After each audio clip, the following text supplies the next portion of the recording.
في موضوع آخر، دعت وزارة الأوقاف والإرشاد الخطباء والمرشدين إلى التحذير من بدعة الاحتفال بخرافة عيد الغدير وضلال فكرة الولاية ورفضها ونسفها من جذورها.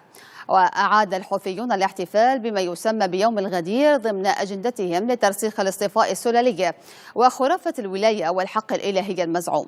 وقالت الوزارة إن هذا الاحتفال يخالف القيم الدينية والوطنية لليمنيين وتتعارض مع النظام الجمهوري وأهداف ثورتي 26 من سبتمبر و14 من أكتوبر المجيدتين، وتتصادم مع الدستور والقانون.